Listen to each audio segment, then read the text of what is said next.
Details చూద్దాం. నిన్న ఢిల్లీలో మోడీ మూడోసారి ప్రధానిగా ప్రమాణ స్వీకారం చేశారు. ఆయనతో పాటు మరో 71 మంది కేంద్ర మంత్రులుగా ప్రమాణం చేశారు.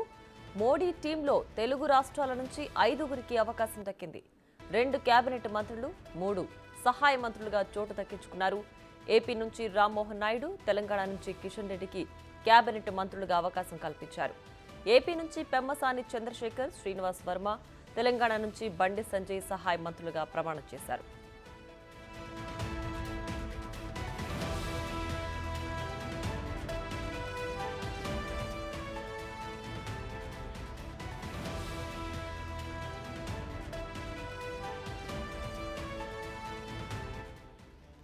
కీలక శాఖలను బీజేపీ తన దగ్గరే ఉంచుకుంటున్నట్లు తెలుస్తోంది. ఏపీ నుంచి మూడోసారి ఎంపీగా గెలిచిన రామ్మోహన్ నాయుడుకు కేంద్ర అర్బన్ డెవలప్మెంట్ మంత్రిత్వ శాఖ ఇచ్చే అవకాశం ఉందని ఢిల్లీ వర్గాలు చెబుతున్నారు.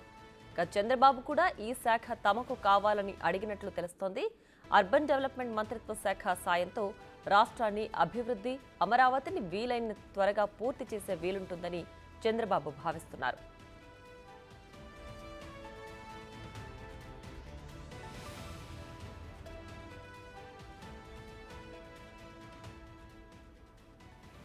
ఇక గుంటూరు ఎంపీ పెమ్మసాని చంద్రశేఖర్ కు వాటర్ రిసోర్స్ సహాయ మంత్రిత్వ శాఖ కేటాయించనున్నారు. వాటర్ రిసోర్స్ సహాయ మంత్రిత్వ శాఖ సాయంతో పోలవరం ప్రాజెక్టు నిర్మాణం పూర్తి చేయొచ్చని టీడీపీ అధినేత భావిస్తున్నారు. నర్సాపురం నుంచి గెలిచిన బీజేపీ ఎంపీ శ్రీనివాస్ వర్మకు కేంద్ర ఆర్థిక సహాయ మంత్రిత్వ శాఖ కేటాయిస్తారని ప్రచారం జరుగుతోంది. రాష్ట్ర అభివృద్ధిని దృష్టిలో ఉంచుకునే బీజేపీ అధిష్టానం ఆయనకు ఈ శాఖను కేటాయించినట్లు తెలుస్తోంది.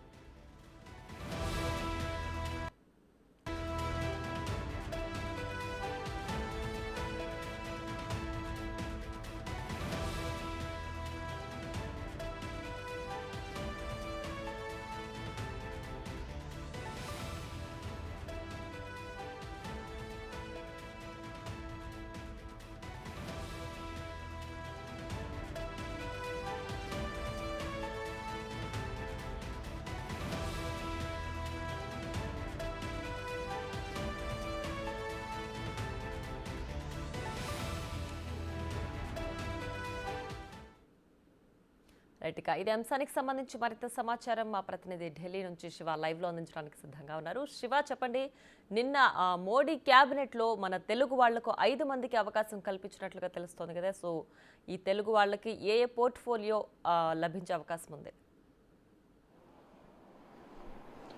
రైట్ ప్రియా, నిన్న భారత ప్రధానిగా మూడవసారి నరేంద్ర మోడీ ప్రమాణ స్వీకారం చేశారు. ఈ ప్రమాణ స్వీకార కార్యక్రమానికి ఇతర దేశాలకు సంబంధించిన దేశాధినేతలతో పాటు స్వదేశానికి సంబంధించిన, అంటే భారతదేశానికి సంబంధించిన సినీ, క్రీడా, క్రీడా రంగానికి సంబంధించిన, వ్యాపార రంగానికి సంబంధించిన అతిరథ మహారథులందరూ కూడా, అంటే సామాన్యుల నుంచి అతిరథ మహారథులు సుమారు 8,000కు పైగా అతిథులు ఈ ప్రమాణ స్వీకార కార్యక్రమంలో పాల్గొన్నారు. ఇటు ప్రధాని నరేంద్ర మోడీతో పాటు మొత్తం ఇటు కేంద్ర మంత్రి హోదాలో 30 మంది కేంద్ర మంత్రులుగా, ఇండిపెండెంట్ సహాయ మంత్రులుగా 5గురు, 36 మంది కేంద్ర సహాయ మంత్రులుగా నిన్న ప్రమాణ స్వీకారం చేశారు.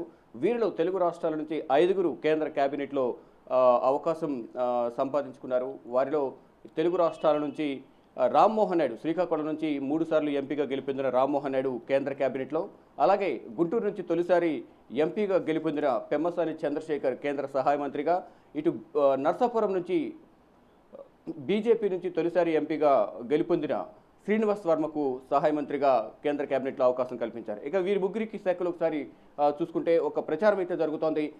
కేంద్ర కేబినెట్లో రామ్మోహన్ నాయుడుకు అర్బన్ డెవలప్మెంట్, అంటే రాష్ట్రాన్ని అభివృద్ధి చేసుకోవడంతో పాటు రాజధాని నగరాన్ని అతి త్వరితగతిన పూర్తి చేసేందుకే ఈ అర్బన్ డెవలప్మెంట్ శాఖను చంద్రబాబు మోడీని అడిగి తీసుకున్నట్లుగా ఒక ప్రచారం అయితే జరుగుతోంది.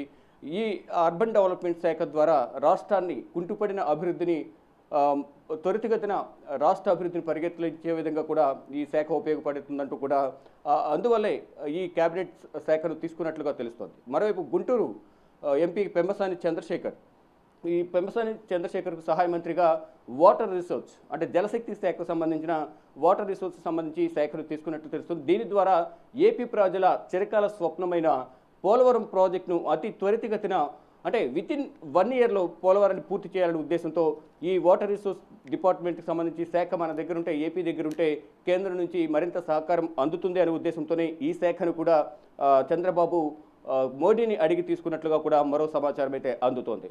ఇక శ్రీనివాస్ వర్మ బీజేపీ నుంచి 3 ఎంపీలు గెలిస్తే దాంట్లో శ్రీనివాస్ వర్మకు తొలిసారి ఎంపీగా గెలవడం, ఆర్ఎస్ఎస్ బ్యాక్గ్రౌండ్ ఉండడంతో ఆర్ఎస్ఎస్ ప్రోద్బలంతోనే శ్రీనివాస్ వర్మకు ఈ కేంద్ర మంత్రిత్వ శాఖలో సహాయ మంత్రిగా అంటే ఆర్థిక శాఖలో సహాయ మంత్రిగా అవకాశం ఇచ్చినట్లు తెలుస్తుంది. ఈ ఆర్థిక శాఖ ద్వారా రాష్ట్రం విభజన చెందిన తర్వాత విడిపోయిన తర్వాత 2014 తర్వాత అభివృద్ధి కుంటుపడింది. రాష్ట్రానికి రావాల్సిన నిధులు విభజన హామీలు అవన్నీ కూడా వెనుకబడినాయి, ఇప్పటివరకు నెరవేరలేదు. అందులో తెలంగాణ నుంచి కూడా కొంత ఆస్తులు పంపకాలకు సంబంధించి కూడా ఆస్తులు రావాల్సి ఉంది. దానికి సంబంధించి కేంద్రం నుంచి రావాల్సిన ఆర్థిక నిధులను విడుదల చేయడంలో బీజేపీ కూడా కీలక పాత్ర పోషించాలనే ఉద్దేశంతో రాష్ట్రాన్ని అభివృద్ధి చేయడానికి ఈ ఆర్థిక శాఖను బీజేపీ ఆంధ్రప్రదేశ్కు కేటాయించినట్లుగా కూడా సమాచారం అయితే అందుతోంది. దీనికి సంబంధించి అధికారిక ప్రకటన అయితే ఈరోజు చేస్తారంటూ ప్రచారం జరుగుతోంది. ఈ 3 శాఖల ద్వారా రాష్ట్రాన్ని అభివృద్ధి చేయడం, మరికొన్ని హామీలు కూడా ప్రత్యేక హోదా, పోలవరం ప్రాజెక్ట్, రాష్ట్రానికి రావాల్సిన ఆర్థిక నిధులు, ఆర్థిక సంఘం నుంచి రావాల్సిన నిధులు ఇవన్నీ కూడా రాష్ట్రానికి ఇస్తామంటూ ప్రధానంగా కేంద్రం నుంచి ప్రధాని నరేంద్ర మోడీ నుంచి హామీ లభించినట్టు తెలుస్తోంది. ఇక ఈ శాఖలతో పాటు మరొక శాఖను కూడా యాడ్ చేసే అవకాశం ఉందంటూ కూడా కొన్ని మార్పులు చేర్పులు చేయాలంటూ కూడా చంద్రబాబు ఒక ప్రతిపాదన ఉంచినట్లు టీడీపీ విశ్వసనీయ వర్గాల నుంచి అయితే సమాచారం అయితే అందుతోంది. మరోవైపు తెలంగాణ నుంచి 2 శాఖలను కేటాయించినట్లు తెలుస్తుంది. అంటే ఆ శాఖలను అధికారికంగా ప్రకటించాల్సి ఉంది. ఇటు తెలంగాణకు ఒక కేంద్ర కేబినెట్ హోదా, ఒక సహాయ మంత్రి హోదా కల్పించారు. దాంట్లో కేంద్ర కేబినెట్గా మరోసారి కేంద్ర మంత్రిగా మరోసారి కిషన్ రెడ్డి నిన్న ప్రమాణ స్వీకారం చేశారు. సహాయ మంత్రిగా బండి సంజయ్ అంటే తాజా మాజీ అధ్యక్షులు బీజేపీ తెలంగాణ బీజేపీ రాష్ట్రానికి సంబంధించిన తాజా అధ్యక్షులు కిషన్ రెడ్డి, మాజీ అధ్యక్షులు బండి సంజయ్ ఇద్దరికి కేంద్ర కేబినెట్ హోదా అలాగే సహాయ మంత్రి హోదా కల్పించారు. వీరికి కూడా గతంలో టూరిజం శాఖ మంత్రిత్వ శాఖను ఇటు కేంద్ర మంత్రి కిషన్ రెడ్డికి కేటాయించారు. ఈసారి కూడా ఆ శాఖను కేటాయిస్తారా, మరో కీలక శాఖను కేటాయిస్తారా అంటూ కూడా ప్రచారం జరుగుతుంది. బండి సంజయ్ కూడా రాష్ట్ర అభివృద్ధికి ఉపయోగపడే ఒక కీలక సహాయ మంత్రిత్వ శాఖను బండి సంజయ్కు ఇస్తారంటూ ప్రచారం జరుగుతుంది. మొత్తంగా చూసుకుంటే తెలుగు రాష్ట్రాలకు 5 క్యాబినెట్ ర్యాంకులు ఇవ్వడం, అంటే క్యాబినెట్లో మంత్రివర్గంలో 5గురికి అవకాశం ఇవ్వడం ద్వారా 2 తెలుగు రాష్ట్రాలను మరింత అభివృద్ధి చేసుకునేందుకు ఉపయోగపడతాయి ఈ శాఖలు అనేవి ఏపీ తెలంగాణ ప్రజలైతే ఆనందం వ్యక్తం చేస్తున్నారు. ఇక మొత్తంగా చూసుకుంటే తెలంగాణకు సంబంధించి కేంద్ర కేబినెట్లో మరొకసారి కేంద్ర మంత్రి కిషన్ రెడ్డికి, ఇటు బండి సంజయ్కు తొలిసారి అవకాశం కల్పించడం, ఇటు ఏపీలో తొలిసారి 3 కూడా తొలిసారి కేంద్ర మంత్రి వర్గంలోకి వెళ్లడం కూడా ఏపీ ప్రజలు ఆనందం వ్యక్తం చేస్తున్నారు. ప్రియా, అలాగే అంటే కీలక శాఖలన్నీ కూడా మోడీ తన దగ్గరే ఉంచుకున్నారు అన్న ప్రచారం కూడా జరుగుతోంది. సో ఈ నేపథ్యంలో ఎవరెవరికి ఏ పోర్ట్ఫోలియో ఉండే అవకాశం ఉంది, ఇవన్నీ అధికారికంగా ఎప్పుడు ప్రకటించే ఛాన్స్ ఉంది? ఈరోజు అధికారికంగా శాఖలకు సంబంధించి ప్రకటించే అవకాశం కనిపిస్తుంది. వీరు వెళ్ళి ఛార్జ్ కూడా తీసుకుంటారు. అందువల్లే ఈరోజు వారందరూ కూడా ఢిల్లీలో ఉండమని చెప్పినట్లుగా సమాచారం. అంటే బుధవారం కేంద్ర కేబినెట్ సమావేశం ఉంటుంది కాబట్టి, అంటే 18వ లోక్సభకు సంబంధించి తొలి కేబినెట్ సమావేశం అనేది బుధవారం జరగబోతుంది. ఈలోపే వారు ఛాంబర్స్కి వెళ్ళి వాళ్ళు ఛార్జ్ తీసుకోవాల్సి ఉంటుంది, పదవి బాధ్యతలు చేపట్టాల్సి ఉంటుంది. ఈ నేపథ్యంలో ఈరోజు వారందరూ కూడా ఢిల్లీలో ఉండబోతున్నారు. రేపు ఎల్లుండి కూడా ఢిల్లీలో ఉంటారు. బుధవారం కేంద్ర కేబినెట్ సమావేశానికి హాజరు కాబోతున్నారు. అంటే దాదాపు 30 మంది ఇండిపెండెంట్ అంటే కేంద్ర మంత్రి హోదా, 5గురు ఇండిపెండెంట్ సహాయ మంత్రులు, 36 మంది సహాయ మంత్రులుగా ఉన్నారు. కాబట్టి వారందరికీ సహాయ మంత్రులకి కేంద్ర కేబినెట్ హోదా ఉన్న మంత్రులకు ఈరోజు వారి శాఖలను కేటాయించే అవకాశం కనిపిస్తుంది. ఇక మీరు అన్నట్లుగా కీలక శాఖలన్నీ కూడా కేంద్ర మంత్రిత్వ శాఖలన్నీ కూడా కీలకంగా ఉన్న శాఖలను బీజేపీ తన వద్దే ఉంచుకునేందుకు నిర్ణయించుకుంది. దానిలో భాగంగా కేంద్ర రక్షణ, హోంమంత్రి, ఫైనాన్స్, ఏవియేషన్, హెల్త్ సంబంధించి అగ్రికల్చర్ సంబంధించిన శాఖలను కూడా వాళ్ళ దగ్గర ఉంచుకోబోతున్నారు. ఈసారి కొన్ని మార్పులు జరిగే అవకాశం కనిపిస్తోంది. కేంద్ర హోంమంత్రిత్వ శాఖకు సంబంధించి గతంలో హోంమంత్రి అమిత్ షా ఉన్నారు, రక్షణ శాఖకు సంబంధించి రాజ్నాథ్ సింగ్ ఉన్నారు. ఇప్పుడు కొంచెం చేంజెస్ అయ్యే అవకాశం కనిపిస్తున్నాయి.